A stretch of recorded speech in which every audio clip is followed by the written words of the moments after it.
Hydroxychloroquine is used by thousands and thousands of frontline workers so that hopefully they don't catch this horrible disease or whatever you want to call it. It is a terrible virus. It's a terrible thing. And a lot of people are taking it. A lot of doctors are taking it. A lot of people swear by it.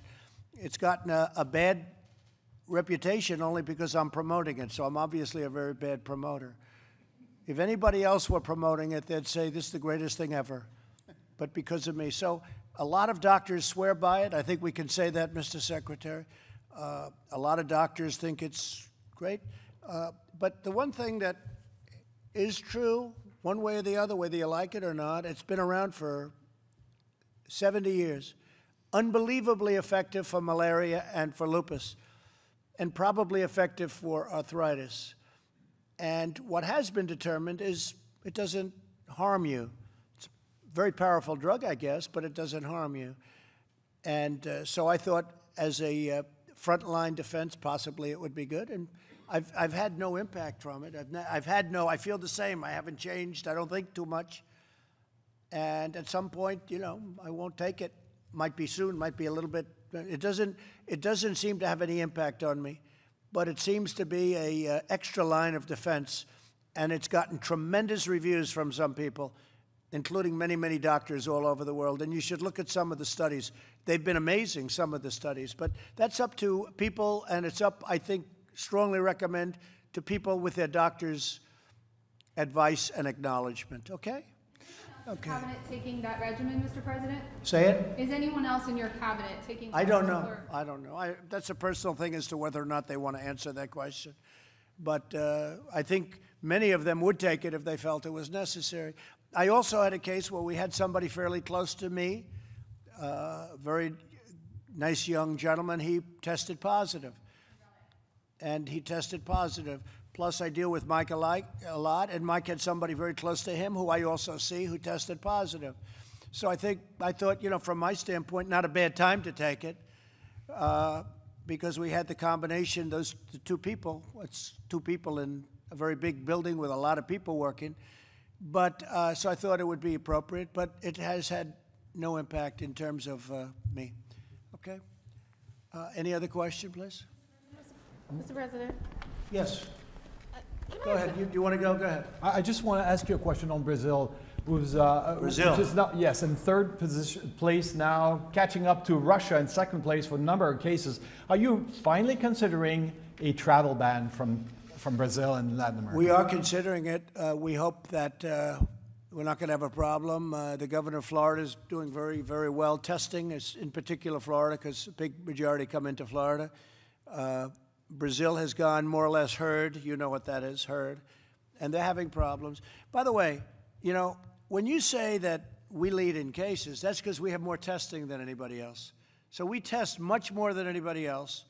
Again, we're close to 14 million. It was said 12 and a half. It's actually, I think, close to 14 million now. And so we have 14 million tests. In Germany, if they do 2 million, that's a lot. And others are doing 1 million. So if you're testing 14 million people, you're going to find many more cases. Many of these people aren't very sick, but they still go down as a case. So actually, the number of cases, and we're also a much bigger country than most. So when we have a lot of cases, I don't look at that as a bad thing. I look at that as, in a certain respect, as being a good thing, because it means our testing is much better. So if we were testing 1 million people instead of 14 million people, we would have far fewer cases, right? So I view it as a badge of honor. Really, it's a badge of honor. It's a great tribute to the testing and all of the work that a lot of professionals have done. Okay? Aren't you worried that they're going to bring their Oh, cases? yeah, no, I say, I mean, as to the first part of your question, yeah, sure. I worry about everything. I don't want people coming in here and affecting our people.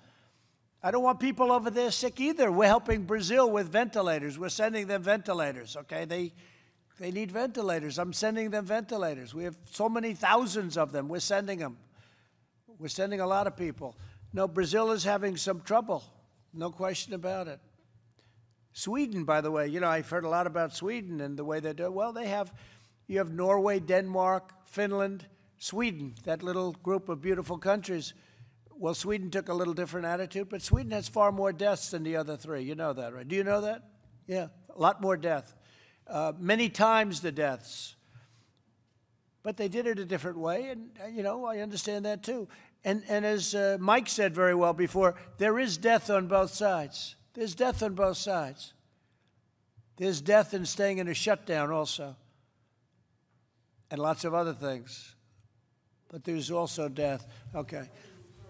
See, in terms of travel between the United States and Europe, but lifting travel restrictions. I'd love it to open up as soon as it can, but we have to make sure that we're doing well and they're doing well. And in many cases we are. But, we have a very big country. We have some areas that have done incredibly well. We have other areas where the results it's tougher. New York and New Jersey are tougher.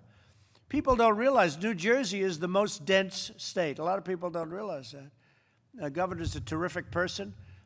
He's very liberal, but that's okay. He's a very liberal guy, but we like him. He's a good man, and he's working very hard. But New Jersey is a very dense area, very, very dense. And I speak to Andrew a lot, Andrew Cuomo a lot. We're working very well together. And, those are the two spots that have really been very heavily hit. A big portion, a big percentage, I don't know what it is. It's a very big percentage. Almost half of our deaths would be to those two. Now, at the same time, the numbers, even in those two places, are coming down. They're coming down very rapidly. And I put out yesterday a statement. Numbers are coming down with the exception of very little, few exceptions. The numbers are coming down all over the United States very rapidly. Very rapidly. It's a beautiful thing to watch. But it's left behind serious death.